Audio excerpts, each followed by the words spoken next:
ప్రత్యక్ష హోదాకి పోరాటం చేస్తా అన్నవాడు ఈ రోజు పాపం ప్రతిపక్ష హోదాని అడుక్కునే స్థాయికి దిగజారిపోయావు నువ్వు జగన్ రెడ్డి. అడుక్కుంటంలో కూడా అంత కొవ్వెందుకు నీకు, అంత బలిపెందుకు? అందుకే కదా నిన్ను ప్రజలు ఆఖరికి నీకు ప్రతిపక్ష హోదా కూడా వద్దురా బాబు, పక్కకు పో, నీ వల్ల రాష్ట్రానికి నాశనం తప్పించి నువ్వు ఏ హోదాలో కూర్చున్నా రాష్ట్రానికి నాశనం, పక్కకెళ్ళి ఆ పక్క రాష్ట్రాల్లో తగలబడి ఇక్కడ వద్దు అని చెప్పేసి గెంటేసింది. మళ్ళీ పోటుగాడంటే ప్రతిపక్ష హోదా ఇస్తేనే అసెంబ్లీకి వస్తాడంట. అసెంబ్లీకి వచ్చి ఏం బీకే లాస్ట్ 5 years ఏం ఓడబీకారు? అధికార పక్షంలో ఉన్నప్పుడు మీరు ఏమన్నా ఓడబీకింది ఉందా? అందులో బూతులు తిట్టుకోవడం తప్పించి మళ్ళీ మీ దండుపాల్యం బ్యాచ్ అంతా వచ్చి రాజ్యాంగబద్ధంగా విలువలు ఇలాంటి పెద్ద పెద్ద మాటలు మాట్లాడొద్దండి, జనాలు చొప్పు తీసుకుని కొడతారు.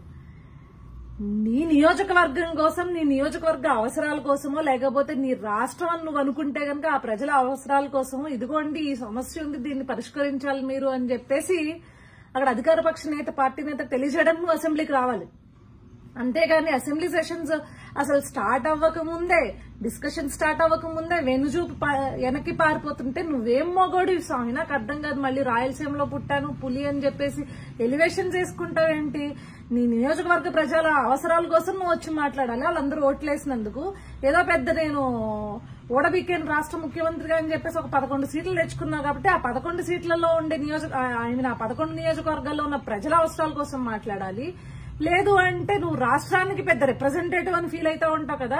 నీకు నిజంగా రాష్ట్ర ప్రజల మీద కన్సర్న్ ఉంటే కనుక రాష్ట్ర ప్రజల కోసం వచ్చి నువ్వు దమ్ముంటే నీకు ఒక్కడికి సీట్ ఇచ్చినా వచ్చి నువ్వు ఒక్కడికి నీ ప్లేస్ లో నుంచుని ఇది అని చెప్పేసి నీకు నిజంగా ప్రజల కన్సర్న్ ఉంటే మాట్లాడాలి. ప్రజల మీద కన్సర్న్ ఉంటే అబ్బే ముందే మనకి హోదాలు కావాలి, ప్రోటోకాల్స్ కావాలి, ఇవన్నీ కావాలి మనకు అనమాట. అవి ఉంటేనే మనం వస్తాం. లేకపోతే రాష్ట్ర ప్రజలు ఏమైపోతే నీకెందుకు, నీ నియోజకవర్గంలో ఉన్న ప్రజలు ఏమైపోతే నీకెందుకు?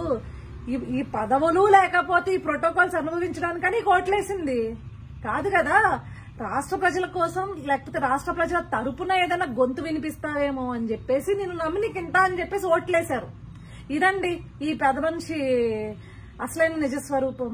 ఇతగాడికి పదవులు, ప్యాలెస్లు, ప్రోటోకాల్లు, మరి పీతో మొదలయ్యే వాటి మీద ఎంత వ్యామోహం ఏంటో అర్థం కాదు. ఇలాంటి ఉండి దర్పాలు, అధికార దర్పాన్ని ప్రదర్శించడానికి మాత్రమే సీఎంలు అవడం కోసమో లేకపోతే అధికారం కోసమో వెంపర్లాడతాడు తప్పించి ఎప్పుడూ కూడా ప్రజల పక్షాన అయితే నిలబడిన పరిస్థితి లేదు. అది మనకు కనిపిస్తూనే ఉంది. ఇలాంటి వాడిని ఇంకొకసారి నేను ప్రజల కోసం రాజ్యాంగబద్ధంగా ప్రజల కోసం నేను నిలబడతాను, మాట్లాడతాను అని అంటే ముందు అసెంబ్లీకి వచ్చి మా కోసం మాట్లాడండి అని అడగండి.